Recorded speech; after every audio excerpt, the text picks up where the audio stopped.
Assalamualaikum teman-teman semua.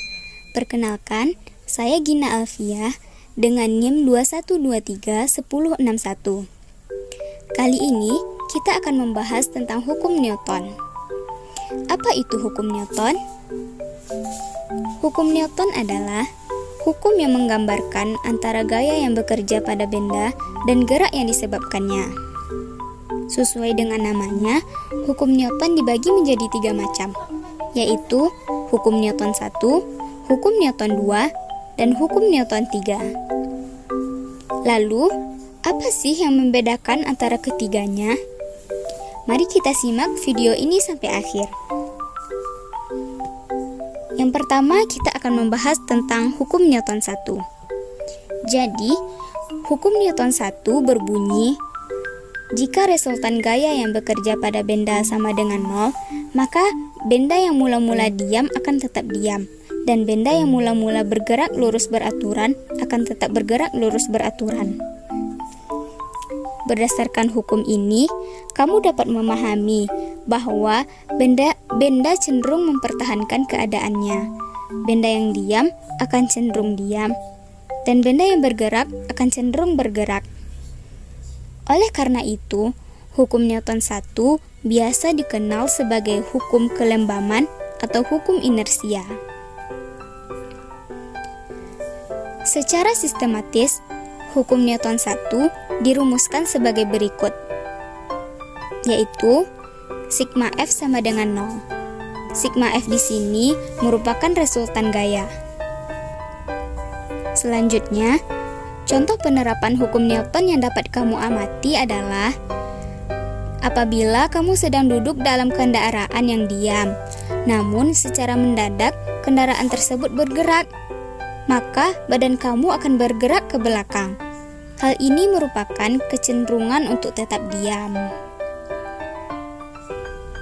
Selanjutnya, kita akan membicarakan tentang hukum 2 Newton. Hukum 2 Newton berbicara mengenai hubungan antara gaya konstan benda terhadap percepatan benda tersebut, serta hubungan antara massa benda dengan percepatan yang ada akibat gaya konstan suatu benda. Hukum 2 Newton berbunyi, jika ada resultan gaya yang bekerja pada suatu benda, maka akan dihasilkan suatu percepatan dalam arah yang sama dengan resultan gaya. Besarnya percepatan tersebut berbanding lurus terhadap resultan gaya dan berbanding terbalik terhadap massa bendanya. Adapun contohnya, misalnya kamu memiliki mobil mainan, lalu kamu menarik mobil tersebut, maka mobil tersebut akan bergerak semakin kuat.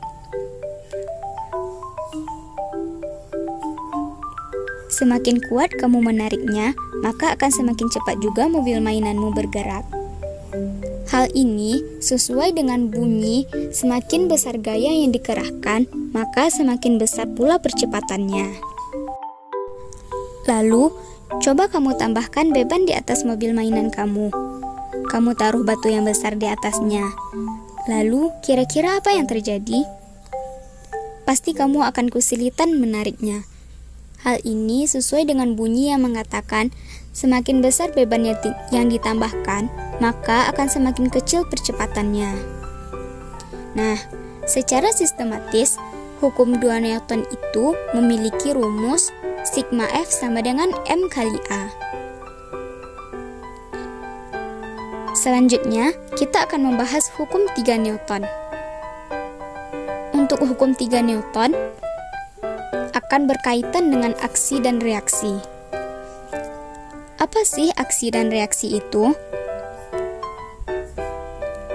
Jika suatu benda diberikan gaya aksi, maka benda tersebut akan memberikan gaya yang sama, namun arahnya yang berlawanan. Hukum 3 Newton berbunyi, jika benda 1 mengerjakan gaya terhadap benda 2, maka benda 2 mengerjakan gaya pada benda 1 yang besarnya sama, tetapi dengan arah yang berlawanan dengan arah gaya dari benda 1. Contoh penerapannya adalah, misalkan, kamu sedang memukul meja, maka meja akan membalikkan gaya yang sama terhadap tanganmu. Oleh karena itu, semakin besar kamu memukul meja atau semakin kuat kamu memukul meja, maka gaya yang dihasilkan akan semakin besar, sehingga tangan kamu akan semakin sakit. Contoh lainnya adalah seperti kamu menendang sebuah pohon, maka pohon tersebut akan memberikan gaya yang sama terhadap kaki kamu. Wah, ternyata hukum Newton itu sering berlaku ya dalam kehidupan kita. Cuma kita aja yang kadang gak sadar bahwa perilaku kita itu sama dengan hukum-hukum IPA lainnya. Baiklah, sekian pembahasan kita tentang hukum Newton kali ini. Thanks for watching. Assalamualaikum.